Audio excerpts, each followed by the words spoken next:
കാലവർഷം പടിവാതിക്കൽ എത്തി നിൽക്കെ വലിയ ആശങ്കയിലാണ് എറണാകുളം ജില്ലയിലെ തീരദേശവാസികൾ. കിടപ്പാടം ഉൾപ്പെടെ കടലെടുക്കുമെന്ന ഭീതിയിലാണ് കണ്ണമാലിയിൽ ഉൾപ്പെടെയുള്ളവർ കഴിയുന്നത്. താൽക്കാലിക സംരക്ഷണം എന്ന നിലയിൽ സർക്കാർ നിരത്തിയ മണ്ണ് നിറച്ച ചാക്കുകൾ ഇതിനോടകം നശിച്ചു കഴിഞ്ഞു. നമുക്ക് എങ്ങോട്ടും പോകാനൊരിടവില്ല. പിന്നെ ഇവിടെ എങ്ങോട്ട് പോകാനും നമ്മൾ പേരയാണെങ്കിലും നല്ല പഴക്കമുള്ള പേരയായിട്ടാണ് ഇപ്പോൾ നിൽക്കുന്നത്. അത് വീഴുക ഇല്ല എന്നുള്ളൊരു പേടിയാണ്. ദൈവത്തിൻ്റെ സഹായം കൊണ്ട് ഇങ്ങനെ നിൽക്കുന്നുണ്ട്. ഭീതിയും ആശങ്കയുമായാണ് ഈ തിരമാലകൾ തീരദേശവാസികളുടെ വീടുകൾക്ക് സമീപത്തേക്ക് ഇരച്ചു കയറുന്നത്. കാലങ്ങളായി താൽക്കാലിക പരിഹാരം മാത്രമാണ് സർക്കാരുകൾ ഇവർക്ക് വേണ്ടി ചെയ്യുന്നത്.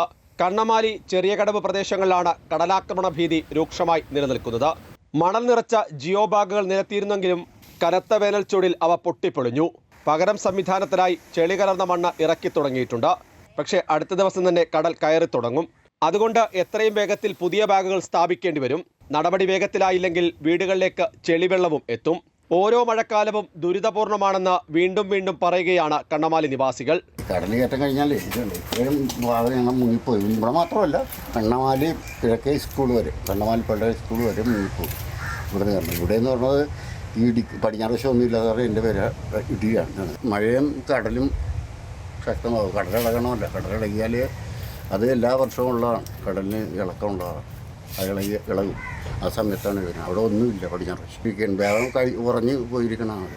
ഒരു ജനൽപ്പൊക്കം വെള്ളം മിനിമം കയറും. അപ്പോൾ നമ്മുടെ ആദ്യത്തെ കടലേറ്റത്തിന് ഒരു 5 വീടോളം ഇവിടെ നഷ്ടപ്പെട്ടു. അവർക്ക് ഇതുവരെ ഒരു ഇതും കിട്ടിയിട്ടില്ല എന്നാണ്. നമുക്ക് എന്തോ നിസ്സാര ധനസഹായം എന്തോ കിട്ടിയിട്ടുണ്ട്. കുറച്ച് മണ്ണ് ചാക്കിൽ നിർത്തിയാലും കടൽ വെള്ളത്തിൻ്റെ ആ ഒരു ഫോഴ്സിൽ വരുമ്പോഴത്തേക്കും ഇത് താങ്ങി നിൽക്കാനായിട്ടുള്ള ഇതുണ്ടാവത്തില്ല. ഒരു 2-3 ദിവസം ആകുമ്പോഴത്തേക്കും അതെല്ലാം ഇടിഞ്ഞ് താഴ്ത്ത് വീഴുകയും പിന്നെ കയറി കഴിഞ്ഞാൽ പിന്നെ അതൊരു ജൂൺ, ജൂലൈ, ഓഗസ്റ്റ്, ഒരു ജൂലൈ തീരുന്നവരെ എന്തായാലും ഉണ്ടാവും. മിക്ക ദിവസങ്ങളിലും ഇത് തന്നെ ആയിരിക്കും.